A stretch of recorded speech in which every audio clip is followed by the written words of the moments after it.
Hello, and welcome to the Middle East Forum Speaker Webinar Series and Podcast. I'm Stacy Roman, and I will be moderating this discussion today. We're pleased to have Professor Nicholas Damask, who teaches political science at Scottsdale Community College and is a former Salvatore Fellow at the Heritage Foundation, join us to discuss how CAIR almost canceled his college class. Professor Damask will speak for 15 minutes and open it up for questions. Should you wish to ask a question, please use the Q&A box located at the bottom of your screen to type your question. And with that, I will turn the discussion over to Professor Nicholas Damask. Thank you. Thank you for having me on. And thank you for this format to be able to share with your members my experience with CAIR. So let's wind the clocks back to April of 2020. It's the very end of the spring semester, and that was an unbelievably hectic semester. With COVID, everything shut down. The whole campus was shut down. Every single class was converted to an online class. But we made it through. There's 2 days to the end of the class, so everything was finished up. I received an email at around 9 p.m. from a Muslim student who self-identified as a Muslim student. And he said, it was a very short email, but he said, your class content on Islamic terrorism has offended me. Well, I've been teaching at Scottsdale College for 26 years now, and pretty much every semester I've run that world politics class. And since roughly 2002, I've had a unit exploring Islamic terrorism. So never had a complaint. No, still actually have had a complaint.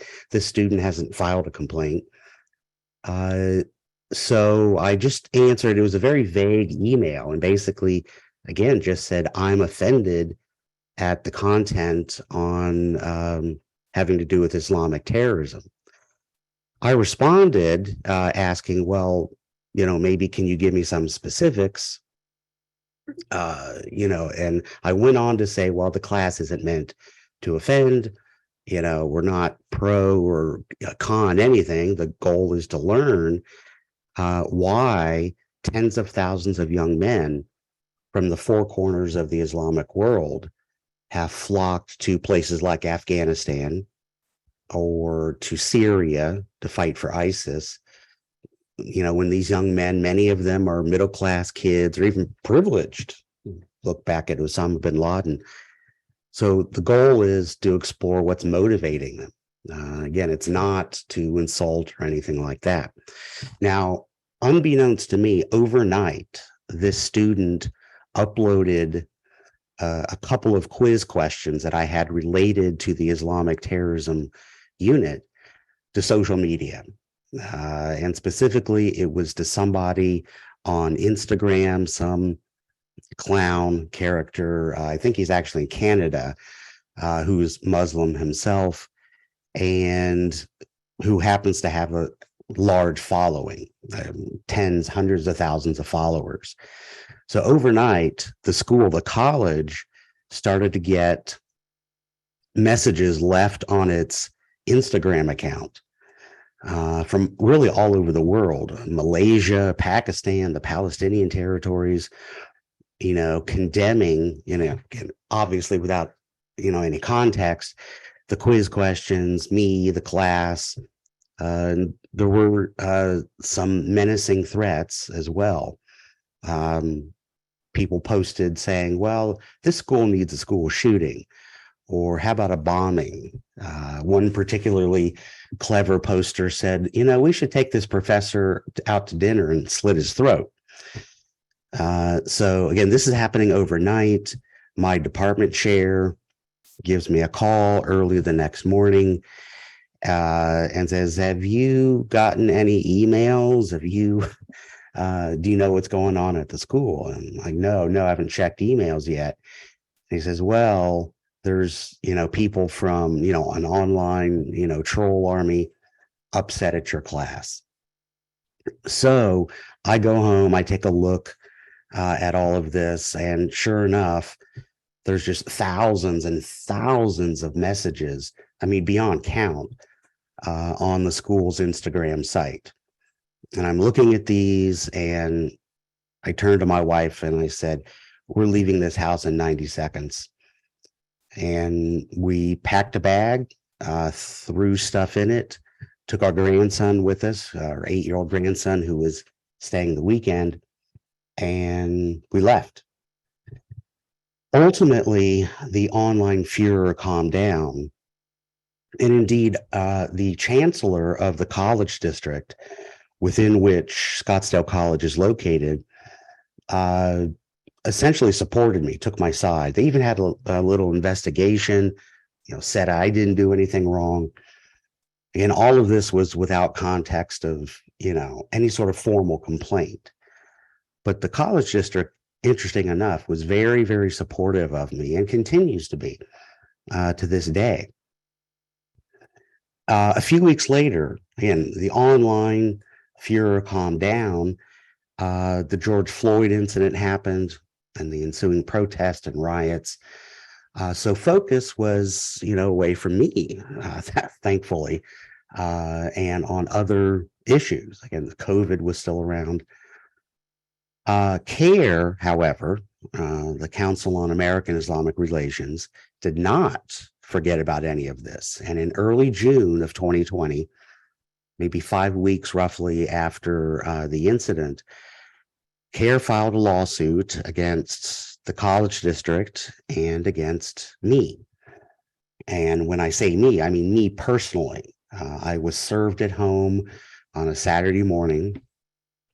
What was CAIR asking for? So the lawsuit is, well, as ridiculous as you might guess that it was, right down to the packet, the lawsuit packet, the filing packet that they served to me was missing 2 pages. Okay, I mean, it was just awful.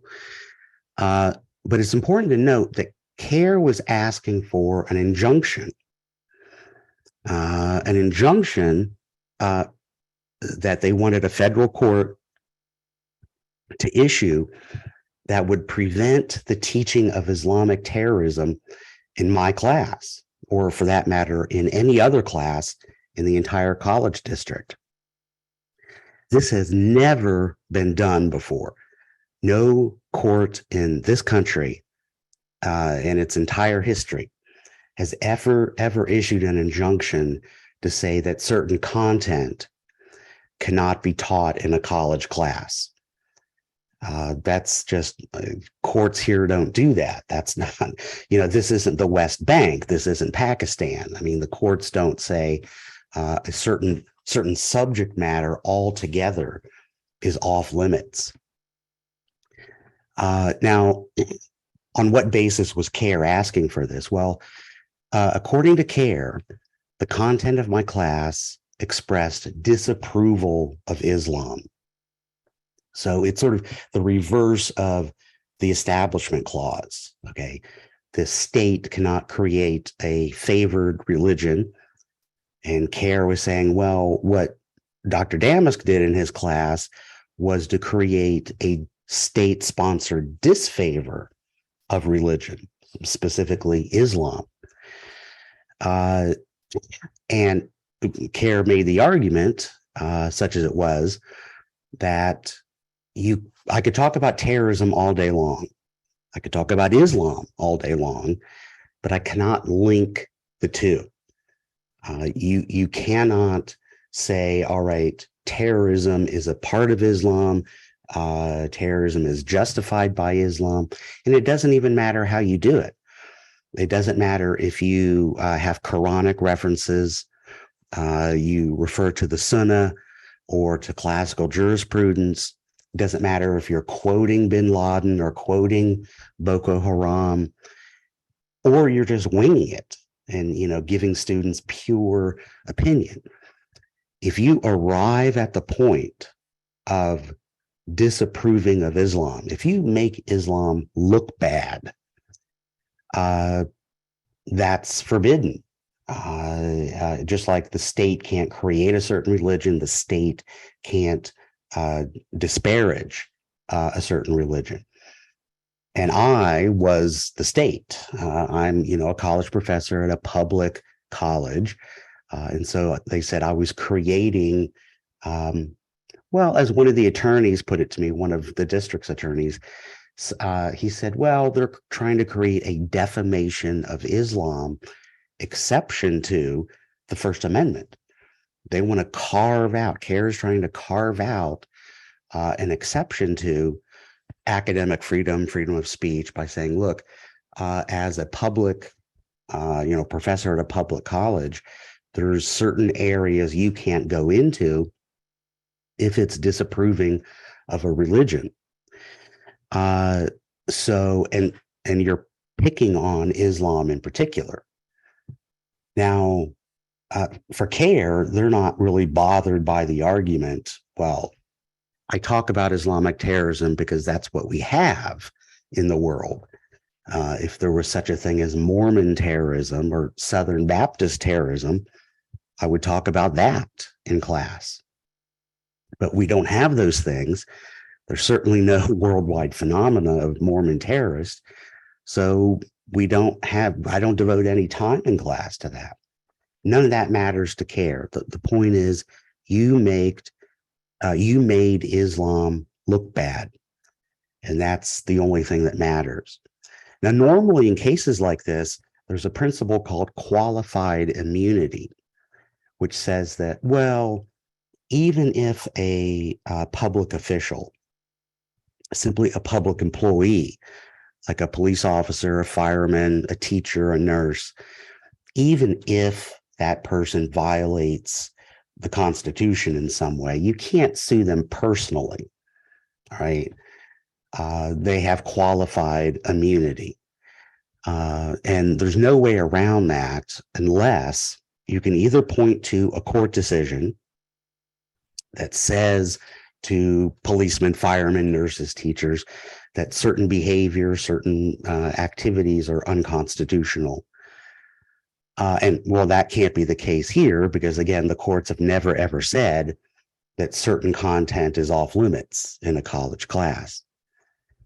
The only other alternative is that you demonstrate to the court, the only way to get around qualified immunity is to demonstrate to the court that this public employee should have been aware that any reasonable person would not have engaged in the actions that they did.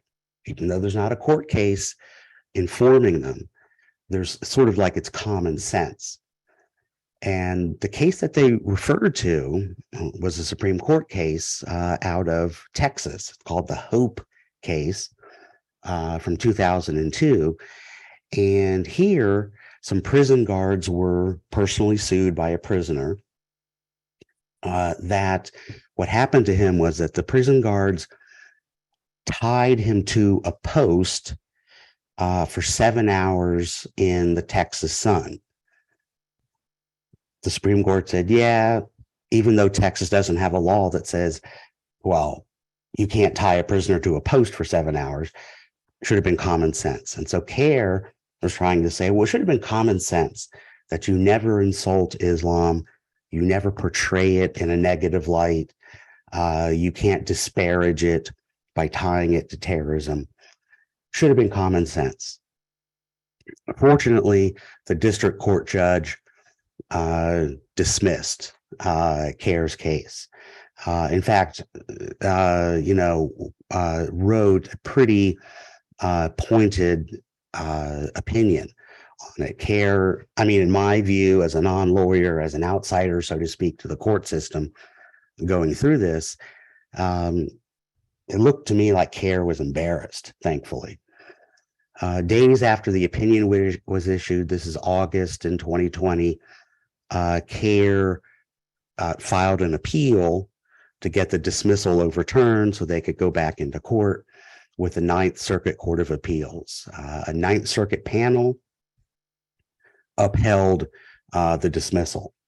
Further, by the way, the Ninth Circuit panel's opinion further chastised CAIR.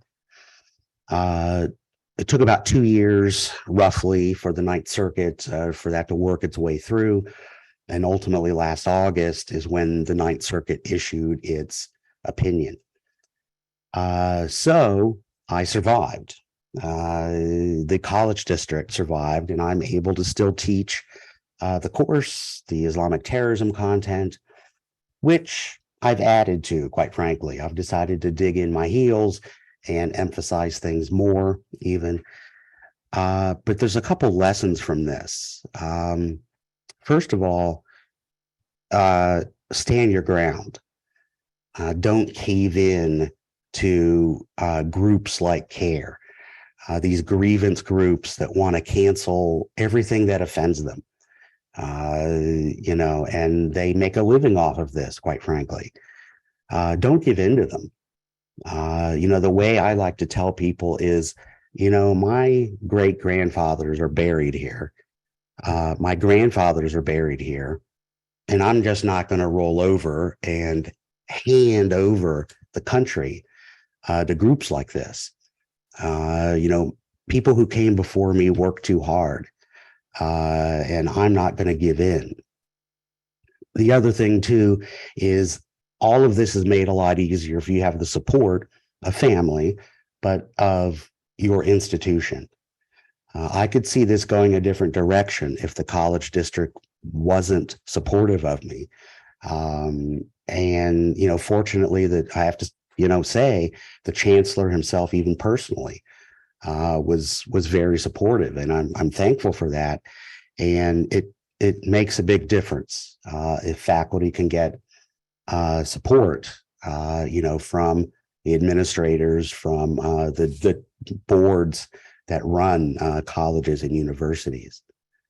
So I guess I'm about out of time for my presentation. I guess we have some time for Q&A now. Absolutely. Thank you so much for that. Really, really enjoyed hearing you speak, and good job standing your ground. First question is from Jeff Billingham. Do you think they knew that they would lose CAIR? But meanwhile, it could be so troublesome and expensive to the university that they would just give in at some point prior to a court decision? Yeah, that's actually a really good question. And I go back and forth about that. On the one hand, I am positive CAIR believes every single word that they have said and that they did say in their court filings. And there's one aspect of the filing that gives it away, and that is CAIR, one of the many complaints against my course. They said, well, Professor Damask included an image of Muhammad in his lecture slides, and that's insulting. You can't do that and then discuss all of this within the context of terrorism. You've insulted the prophet. And that's the giveaway. I mean, they really mean what they say. On the other hand, groups like CAIR survive on publicity, and they survive on intimidation. And even losing in the way that they did, it's kind of a lesson to other instructors. It's like, you go down this road that, Professor Damask in Arizona did, you might find yourself in federal court.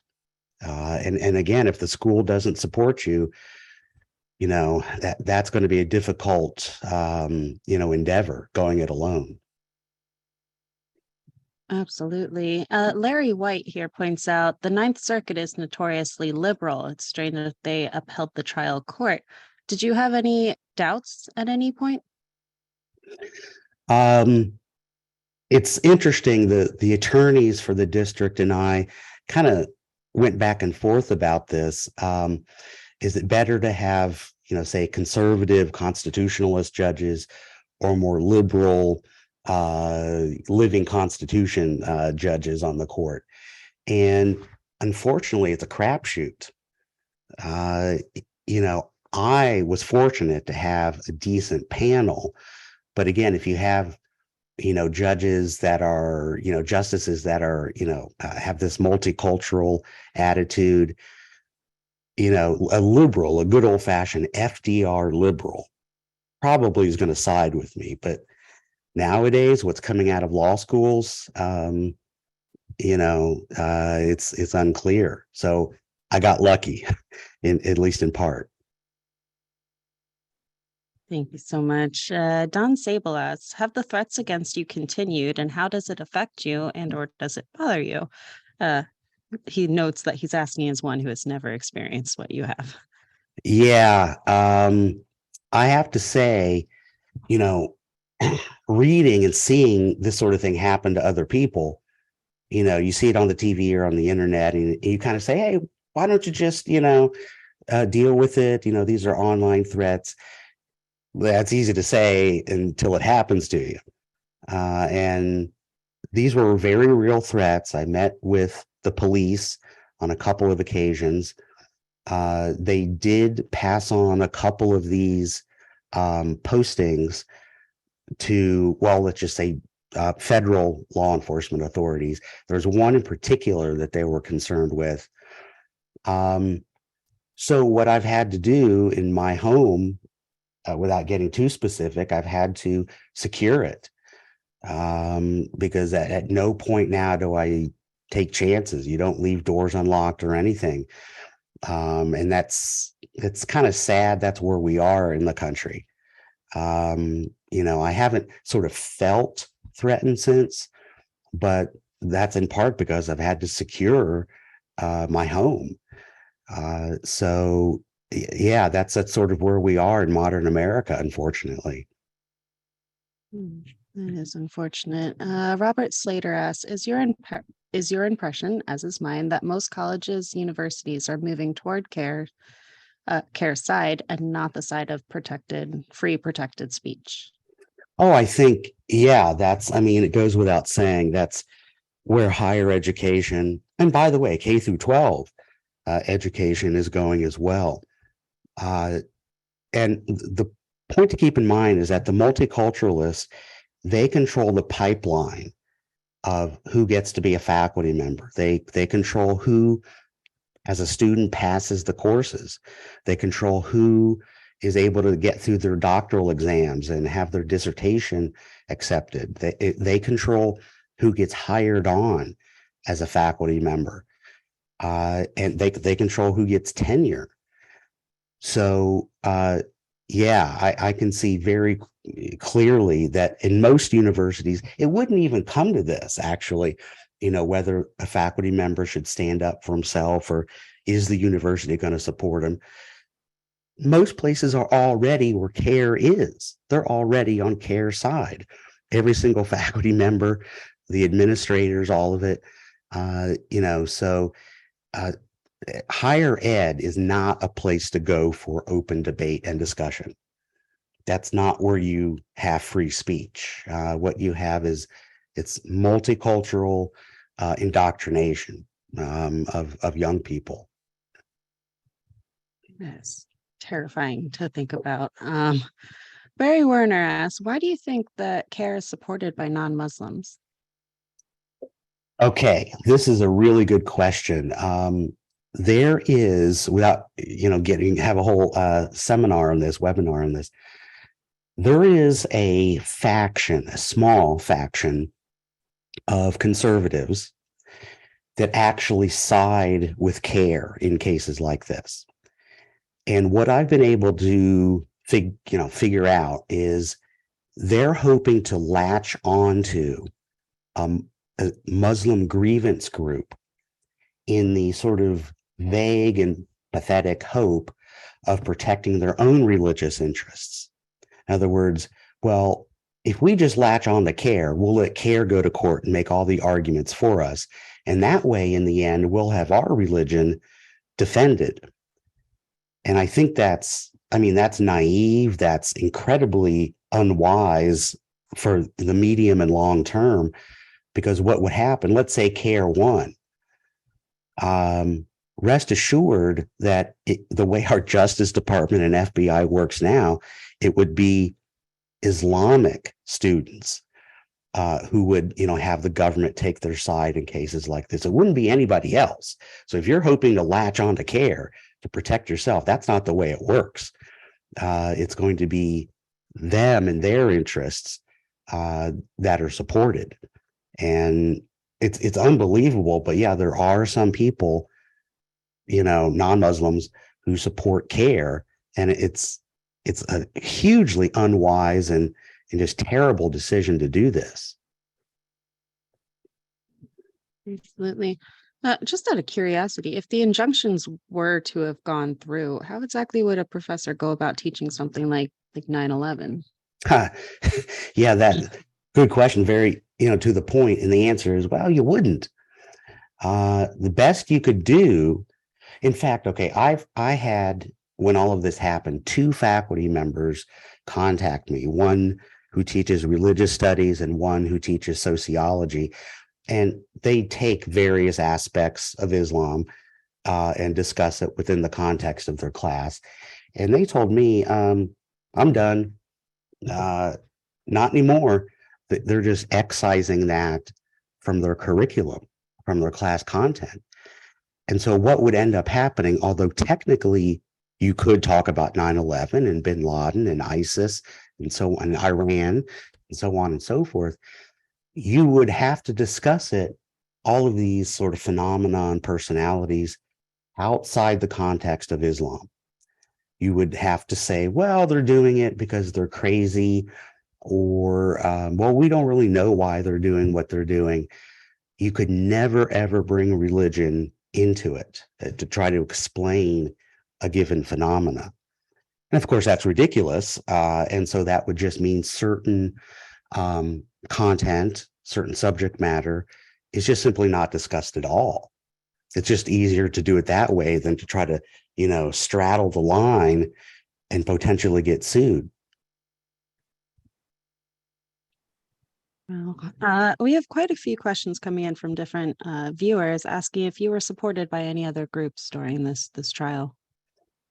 Yes. Early on, I was supported by FIRE, who's probably well known to most of your viewers. They got on this very quickly. I mean, I contacted them probably 48 hours after everything happened. And 2 days after that, I think, they had me connected with an attorney. They sent a letter, in fact, to the college district on my behalf. So yeah, there are groups out there, thankfully. You aren't alone, and that should, hopefully, bolster people's willingness to stand up to CAIR. They're not the only groups out there. There's groups on our side as well. So don't think that you're all alone and all by yourself. That's definitely not the case. There's lots of Americans who are concerned about this. Absolutely. An anonymous attendee asks, do you have any plans in the future in terms of going legal or raising awareness against increased intolerance and increasing terrorism around the world, Islamic terrorism around the world? Yeah, I mean, I just hope to be able to do exactly what I'm doing here with the Middle East Forum, and that is get the word out. All is not well in higher education, and that there are outside groups outside the universities and colleges putting pressure on our public education system to conform to, a left-wing, multicultural, insane worldview. And be aware it's not just bad administrators. In my case, there were, from the district, they were on my side. They were good to me, very good to me. So it's not the administrators necessarily, it's these outside groups, some of whom they're not even Americans. I mean, some of these groups receive support from overseas. I mean, you think, who the heck are foreigners to tell Americans what we can think about and talk about in our own schools? And yet it's going on. So that's, one point I want to, try to, in any forum I can, make people aware that there's outside groups, some of them foreign, putting pressure on our educational system. Real quick before you go, do you see this in any other institutions aside from just the educational? Well, yes. Again, just, I've been personally contacted by people who are in law enforcement, who are who work for big business, big banks. Okay. And they say, well, not specifically necessarily with Islamic terrorism, but, they say, look, there's this woke, multicultural craziness going on. We have these mandatory diversity sessions and where they're indoctrination sessions. So it's happening in the churches. It's obviously happening in the media, um, in the military. I had people, I had officers contact me like, you know, I could not walk around in the military, in the army, talking about Islamic terrorism. I would get in some trouble from higher ups if I tried to discuss with other people and have maybe a little seminar or something. So this has infected all of our major institutions. um, I have some ideas what to do, but again, that's a whole nother session, I guess. All right. Well, thank you so much. Unfortunately, we've come to the close of our webinar. We have quite a few questions left, and of course, what we can do going forward. But maybe we'll have you back soon. Well, thank you so much, Professor Damask, for joining us today. Thank you. Thank you very much. Of course, for our viewers, please be on the lookout for our weekly webinars offering email coming out over the weekend. Thank you all for joining us, and I hope you have a wonderful day.